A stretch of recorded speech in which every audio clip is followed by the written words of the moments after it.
My dear learners, I welcome you all to online English coaching classes by me. Let me introduce myself before starting our first day. I am Sayyid Altaf Ali. I am National Awardee, Parliament House, India. I am an international life coach, English and Urdu language ambassador by RAW of Government of Maharashtra. I am a soft skill trainer, corporate trainer, motivational speaker, and I am a graduate national trainer as well. And I have been teaching since 1998. So, my dear friends, before starting the session, I hope you would have writing material with you. If you don't have, please take it with you now. And now we are going to start our 2 days first lecture.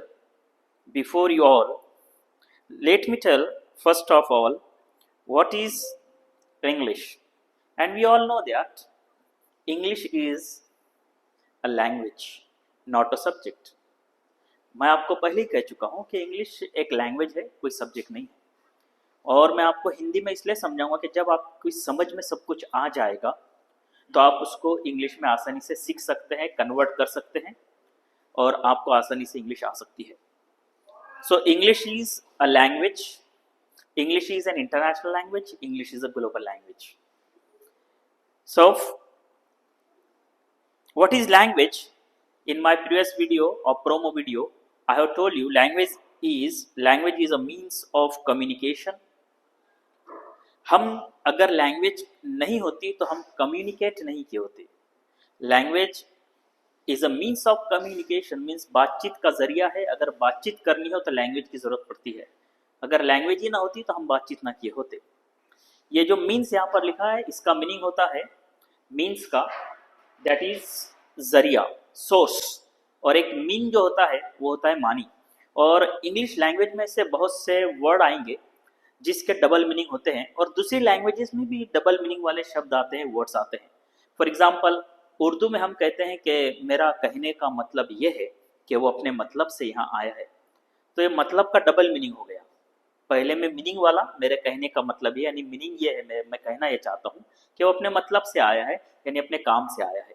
सो ये हर language में ऐसा होता है। तो यहाँ जो means है इसका मीनिंग सोर्स है और मीन्स का मीनिंग भी होता है, मानी भी होते हैं, अर्थ भी उसका मीनिंग होता है। Through this English speaking, if you want to communicate, we should learn speaking English and understanding of English language. अगर हम इंग्लिश बोल सकते हैं, इंग्लिश को समझ सकते हैं, तो फिर हम अच्छी इंग्लिश बोल सकते हैं और समझ भी सकते हैं, और उसी को लैंग्वेज कहते हैं। अगर आप किसी लैंग्वेज को बोल नहीं पा रहे हैं, किसी लैंग्वेज को अगर कोई बोल रहा है तो आप समझ नहीं पा रहे हैं, कहीं पर कुछ लिखा है उसको पढ़ रहे हैं लेकिन समझ नहीं पा रहे हैं, तो फिर वो लैंग्वेज में हमको कमांड नहीं है, वो लैंग्वेज हमको नहीं आती, हम ऐसा कह सकते हैं। तो स्पीकिंग और अंडरस्टैंडिंग ये कोई कोर्स नहीं है, ये एक प्रोसेस है। It's a process. और किसी भी प्रोसेस को कंप्लीट करने के लिए ज़रूरी नहीं है कि वो 6 महीने में आ जाए, या किसी भी प्रोसेस को पूरा करने के लिए ज़रूरी नहीं है कि वो 2 महीने में आ जाए या 1 महीने में आ जाए। ये प्रोसेस है, ये डिपेंड करता है हमारी स्किल्स पर, हमारी एबिलिटी पर, हमारे इनर वैल्यूज़ पर, हमारे इंटरेस्ट पर और हमारे हार्डवर्क पर। सो अगर कोई अच्छी मेहनत करता है, उसको इंटरेस्ट है, उसकी स्किल्स एबिलिटीज़ अच्छी है, तो इस प्रोसेस को कुछ 2 महीने में पूरा करते हैं, कुछ 10 दिन में भी पूरा करते हैं, कुछ सालों में भी पूरा कर लेते हैं। तो हर एक को अलग अलग ड्यूरेशन लगता है। लेकिन हम जो यहाँ पर प्रोसेस शुरू करने जा रहे हैं स्पीकिंग और अंडरस्टैंडिंग का, ये स्पीकिंग और अंडरस्टैंडिंग हम बेसिक से लेंगे ताकि सभी को आए। हो सकता है कि आपको ऐसा लगे कि मुझे तो आता है, लेकिन फिर भी आप एक बार आपके लिए वो रिवाइज हो सकता है और उसका बेनिफिट आपको ज़रूर होगा। ये प्रोसेस जो होता है ये बिल्कुल इसी तरह होता है जैसे हम साइकिल चलाना सीखते हैं। हमको पहले साइकिल चलाते नहीं आती है, लेकिन हम जो पुराने दौर में, मेरी उम्र के, अभी तो बहुत से बच्चों को डायरेक्ट अभी साइकिल और बाइक मिलती है, 3 उसके व्हील होते हैं और वो चला लेते हैं। हमारे वक्त में 2 व्हील वाली साइकिल होती है जिसे आपको दिखाई दे रही है। फिर हम वो पैर नीचे डाल के चलाते थे, जिसको हमारे इलाके में कैंची बोलते थे, कैंची टाइप चलाना। और फिर उसके बाद फिर उसके हैंडल पर एक जो उसका जो रॉड आती थी साइकिल की, उस रॉड पे पैर डाल के फिर चलाना। उसमें अच्छा लगता था कि वाह, तो रॉड डाल के, रॉड पर पैर रख के चला रहा है। फिर सीट पर बैठकर चलाना, फिर हाफ पेडल मारना। ऐसा धीरे धीरे धीरे हमने अपने आप को, और मेरी एज के कई लोगों ने अपने आप को साइकिल चलाते हुए अपने आप को इम्प्रूवमेंट करते हुए देखा है। डायरेक्ट वो सीट पर नहीं आए। सो ये जो प्रोसेस होता है ये बिल्कुल कांस्टेंट होना चाहिए और इम्प्रूवमेंट वाला प्रोसेस होना चाहिए, तो हम उसमें सक्सेस हो सकते हैं। जापान की एक मैं मिसाल आपको दूंगा, एग्जांपल दूंगा कि जापान में जब हिरोशिमा नागासाकी पर बम ब्लास्ट हुआ सेकंड वर्ल्ड वॉर में, तो तकरीबन जापान पूरी तरह से जो है वो बहुत ब्लास्ट होने की वजह से बहुत नुकसान हुआ, तकरीबन बर्बादी के दहाने पर आ चुका था। वहाँ के इंटेलेक्चुअल्स और कुछ ऑफिसर्स वगैरह जो कुछ वहाँ पर जो लोग बचे थे, उन्होंने एक मीटिंग ली कि हमको अपने इस कंट्री को रीबिल्ड करना है, फिर से खड़ा करना है, तो क्या करना चाहिए।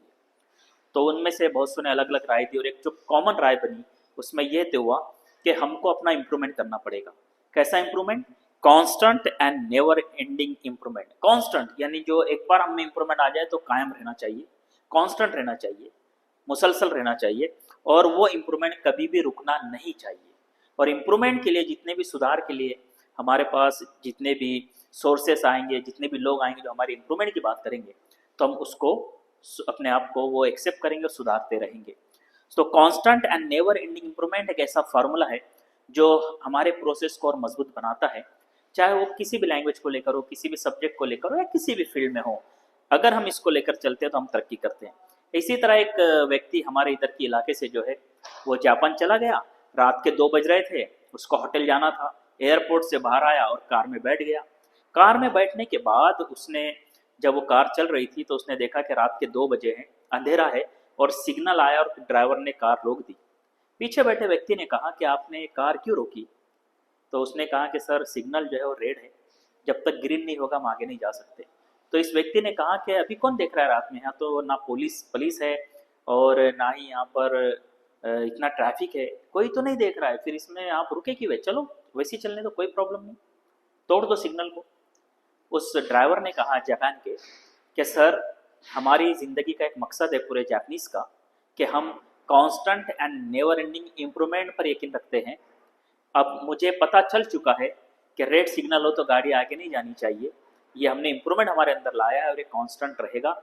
और चाहे वक्त कोई भी हो, ट्रैफिक हो या ना हो, कोई देखने वाला हो या ना हो, पुलिस हो या ना हो, मेरा इम्प्रूवमेंट कांस्टेंट इम्प्रूवमेंट रहेगा। तो ऐसी कंट्रीज़ कैसी तरक्की करती हम जानते हैं। हमारे आसपास बिकने वाली हर टॉप 10 थिंग्स में जापान का नाम होता है, और जिस पर मेड इन जापान होता है उसको लोग प्रीफर करके खरीदने की कोशिश करते हैं। तो यही हमारा constant and never ending improvement हमको इस दुनिया में ऐसा बना सकता है कि हम कहीं पर भी जाएंगे तो दूसरों से बेहतर नजर आएंगे, ऐसी उम्मीद है। तो चलिए शुरू करते हैं इस प्रोसेस को हम थोड़ा बेसिक से शुरू करेंगे। बहुत सा चीज़ें इसमें हम जानते हैं, इंग्लिश लैंग्वेज हम सीख रहे हैं, इंग्लिश सब्जेक्ट नहीं। तो चलिए शुरू करते हैं, बहुत ही बेसिक से हम शुरू कर रहे हैं। अल्फ़ाबेट्स आपको पता है और लेटर्स आपको पता है। अल्फ़ाबेट्स भी 26 होते हैं Z तक, A to Z, और लेटर्स 26 है A to Z। अब हम आपको एक असाइनमेंट दे रहे हैं, एक होमवर्क दे रहे हैं कि आपको बताना है कि लेटर्स और अल्फ़ाबेट्स में क्या डिफरेंस है।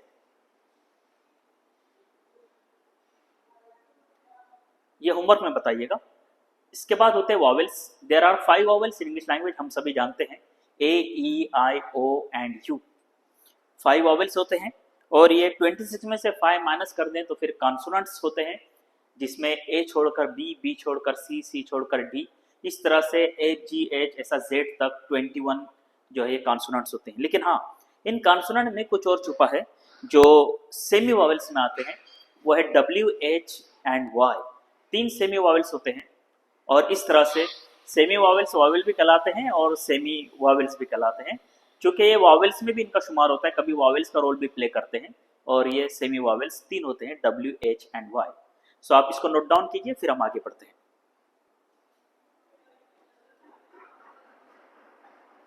तो फिर चलिए आगे बढ़ते हैं। एक क्वेश्चन मैं आपसे कर रहा हूँ, इसमें ये जो वॉवेल्स होते हैं 26, चलिए आगे बढ़ते हैं। अब इसमें एक चीज़ ध्यान रखिए कि जितने भी लेटर्स होते हैं 26, इनके साउंड्स भी होते हैं। जैसे हम ए को ABCD तो बोलते हैं, लेकिन ये अ, ब, क, ड, फ, ए, ग, ह, ज ऐसा भी होता है। इसमें जो वॉवेल्स होते हैं उनकी 12 साउंड्स होती है, आवाज़ें होती है। जो कॉन्सोनेंट होते हैं उनकी 24 साउंड्स यानी आवाज़ें होती हैं, और 8 डिप्थॉन्ग्स होते हैं, जो 2 वॉवेल्स को मिलकर एक डिप्थॉन्ग्स बनता है। ऐसा टोटल 44 साउंड्स ऑफ लेटर्स होते हैं। इनको जब हम पूरी अच्छा तरीके से जब हमको इंग्लिश आ जाएगी, हमें एक्यूरेसी आ जाएगी और फ्लुएंसी की तरफ हम बढ़ेंगे, तब हम आपको ये जो साउंड्स होते हैं ये भी सिखाएंगे, और अमेरिकन साउंड्स कैसे होते हैं, इंडियन साउंड्स कैसे होते हैं और ब्रिटेन साउंड्स कैसे होते हैं। इससे आपकी समझ में आ जाएगा कि अमेरिका में जाएंगे तो आप कैसी इंग्लिश बोलेंगे, ब्रिटेन में जाएंगे तो कैसी इंग्लिश बोलेंगे, और इंडिया में आप कैसी इंग्लिश बोल सकते हैं और बोलना चाहिए। सो माय डियर स्टूडेंट्स, अब आपको हम कुछ क्वेश्चन दे रहे हैं, ज़रा बताइए ये क्या लिखा है। वेरी गुड, SAD सैट, और ये है DAS डैश। सैड का मीनिंग तो सभी को पता है, सैड यानी गमगीन, नाखुश, और डैश इसका मीनिंग किसी को नहीं पता। मेजर के मीनिंग सभी को पता है, MAJR, बड़ा भी कहलाता है, मेजर यानी बड़ा। मिलिट्री में इसका मीनिंग मेजर का अलग होता है। आप किसी सब्जेक्ट को लेकर स्पेशलाइज कुछ ग्रेजुएट करते हैं तब मेजर सब्जेक्ट अलग होते हैं, और मेजर और माइनर ये भी आपको हम आगे इंशाल्लाह इसको डील करते चलेंगे। जैसे जैसे लैंग्वेज को सीखेंगे बहुत सारी चीज़ें हमारे सामने आएंगी। हमारे पास ये है, मेजर को हमने लिखा थोड़ा उल्टा पुल्टा करके रोजम, यानी आगे पीछे कर दिया लेटर्स को, तो रोजम हो गया। रोजम का मीनिंग बताइए और डैश का मीनिंग बताइए। पता चला डैश और रोजम का मीनिंग आप देख सकते हैं डिक्शनरी वगैरह में। सैड और मेजर का तो पता है, डैश और रोजम का मीनिंग शायद किसी को पता नहीं है। अगर पता हो तो लिखिए, नीचे कमेंट्स में ज़रूर लिखिए। पता नहीं है तो लिख दीजिए कि पता नहीं है, डोंट नो करके लिखिएगा। ओके, चलो देखते हैं। ये जो डैश एंड रोजम है ना, इसका कोई मीनिंग नहीं है, और ये जो सैड है और मेजर है इसका मीनिंग है, लेकिन डैश और रोजम का कोई मीनिंग नहीं है। क्यों नहीं है? क्योंकि वो वर्ड ही नहीं है। ये जो वर्ड होता है ना, ये लेटर से मिलकर बनता है। S एक लेटर है, S एक लेटर है, A एक लेटर है और D एक लेटर है। इस तरह सैड से SAD इन लेटर से मिलकर बन गया सैड ये वर्ड। अब ये जो वर्ड बना है सैड, वैसे ही डैश में लेटर तो मिल गए, यहाँ पर भी लेटर मिल गए SAD, यहाँ पर भी लेटर मिल रहे DS, लेकिन डैश जो है वो लेटर नहीं है। वैसे ही मेजर में लेटर मिले MAJOR, ये मिल गए तो वर्ड बन गया एक मेजर। लेकिन रोजम में भी लेटर तो मिल गए लेकिन वर्ड नहीं बना है, क्योंकि उसकी वजह है कि वर्ड उसी को कहा जाता है जिसमें कोई सेंस हो, जिसका कोई मीनिंग हो। कॉम्बिनेशन और group of letters which is having sense and meaning is called a word. Word यानी शब्द उसी को कहते हैं जो अलग अलग लेटर से मिल कॉम्बिनेशन होता है, उनका जोड़ होता है, उनसे मिलकर बनता है, लेकिन उसका मीनिंग और सेंस होना चाहिए। सैड इसका एक मीनिंग है, मेजर का एक मीनिंग है, उसका एक सेंस है, लेकिन डैश और रोजम का कोई मीनिंग नहीं है और उसका सेंस भी नहीं है, इसलिए वर्ड नहीं कहलाएंगे। सैड, मेजर, हैप्पी, ऊपर लिखा है English language, word, combination, group, letters, which, having, sense and, called, word, meaning, ये सब क्या है? ये लेटर्स मिलके बने हुए वर्ड्स है जिनका अपना कुछ मीनिंग है और सेंस है। इसी तरह अब ये दो सेंटेंस देखिए, आई कैन स्पीक इंग्लिश और दूसरा है इंग्लिश स्पीक आई कैन। ये दोनों में एक सेंटेंस है, बताइए कौन सा? बिल्कुल सही, आई कैन स्पीक इंग्लिश ये सेंटेंस है और इंग्लिश स्पीक आई कैन। अब सेंटेंस किसे कहते हैं? सेंटेंस उसे कहते हैं जिस तरह लेटर से मिलकर वर्ड बनता है, उसी तरह सेंटेंस जो बनता है वो वर्ड से मिलकर।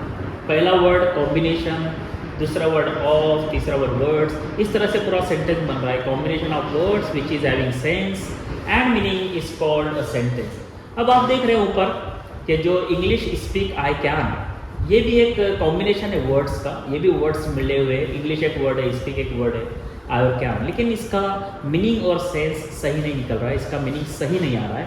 लेकिन आई कैन स्पीक इंग्लिश ये स्ट्रक्चर के मुताबिक है, ये लैंग्वेज स्ट्रक्चर पे पूरा फिट बैठता है और इसका मीनिंग होता है। लेकिन जब हम आपको आगे चल के फिगर्स ऑफ स्पीच पढ़ाएंगे, जब हम पोएम्स को समझना सीखेंगे कि किसी भी पोएम को कैसे समझ सकते हैं, किसी भी राइम को कैसे समझ सकते हैं, किसी पोइट्री को कैसे समझ सकते हैं, तो उस पोइट्री में फिगर्स ऑफ स्पीच होता है।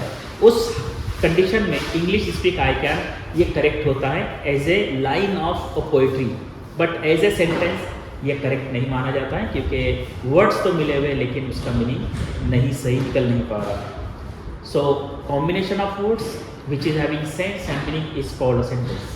आप इसको नोट डाउन कर लीजिए, वर्ड की जो कॉम्बिनेशन ऑफ कॉम्बिनेशन और group of letters which is having sense and meaning is called a word. और उसके एग्जांपल्स आप खुद भी थोड़ा लिख लीजिए, सैड है, मेजर है, हैप्पी है, इंग्लिश है, मैन है, पेन है, बॉय है, मोबाइल है, कैमरा है, कूलर है, एयर कंडीशंस है,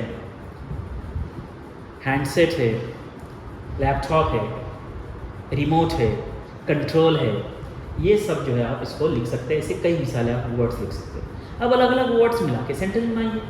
आई can speak English, you are my friend, you एक वर्ड हो गया, आर एक वर्ड हो गया, फ्रेंड एक वर्ड हो गया, you are my friend, we are brothers, I am learning English. इस तरह से वर्ड्स को मिलकर आप सेंटेंस बनाइए। इसको नोट डाउन कर लीजिए, हम थोड़ा यहाँ पर रखते हैं, फिर आगे बढ़ते हैं।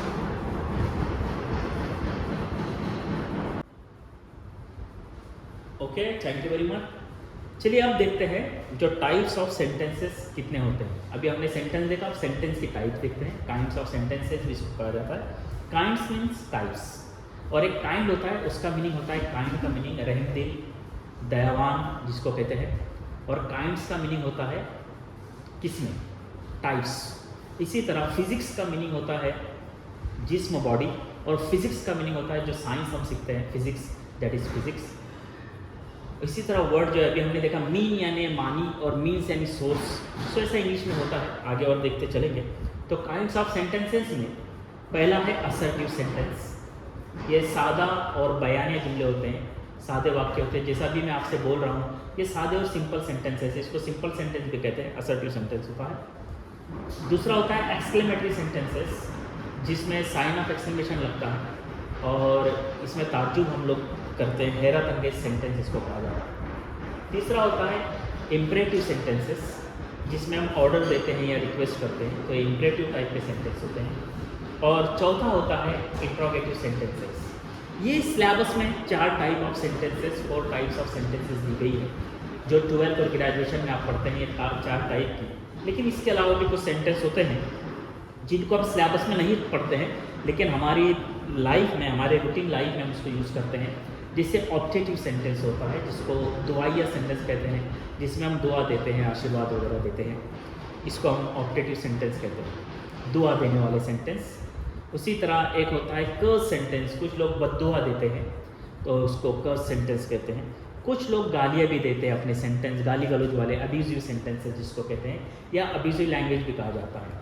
ये जो 3 टाइप है, ऑब्जेक्टिव सेंटेंस, कर्स सेंटेंस और अब्यूजिव सेंटेंस, ये सिलेबस में नहीं है, ये हमारी रूटीन लाइफ में यूज़ होते हैं, और इसलिए उसको हमने यहाँ पर थोड़ा अलग कलर्स में साइड में लिखा है। और आपके जो सिलेबस में आता है वो असर्टिव सेंटेंसेस है, एक्सक्लेमेटरी सेंटेंसेस है, इम्परेटिव सेंटेंसेस है और इंट्रोगेटिव सेंटेंसेस है। लेकिन ये जो कर्स्ड सेंटेंस और अब्यूजिव सेंटेंस होते हैं आखिरी के 6 और 6 के, ये ऑलमोस्ट कभी कभी कोई हैरत के साथ किसी को बद्दुआ देता है या कोई सादे सेंटेंस में भी देता है, तो असर्टिव के एक टाइप्स की तरह लगता है, लेकिन इसको सेपरेट कर लेते हैं तो ज़्यादा बेहतर होता है। तो याद रखिएगा, सिलेबस में 4 types of sentences, assertive sentence, exclamatory sentence, imperative sentence, interrogative sentence, और ये 3 टाइप के जो इधर हमने लिखे हैं 5, 6, 7 नंबर के, ये रूटीन लाइफ में यूज़ होते हैं। इस तरह से आज हम यहाँ पर, हमारा फर्स्ट डे था इसलिए यहाँ पर रुकेंगे, और नेक्स्ट लेक्चर में हम जो है काइंड्स ऑफ सेंटेंसेस को डिटेल में पढ़ेंगे, ताकि जब आप सेंटेंस इंग्लिश के बोले तो आपको पता हो कि कब कहाँ पर किस टाइप का सेंटेंस बोलते आना चाहिए, बोला जाना चाहिए, और उसको किस अंदाज में बोला जाता है। तो इंशाल्लाह हम नेक्स्ट सेशन में, नेक्स्ट लेक्चर्स में काइंड्स ऑफ सेंटेंसेस को डिटेल में इसको लर्न करेंगे।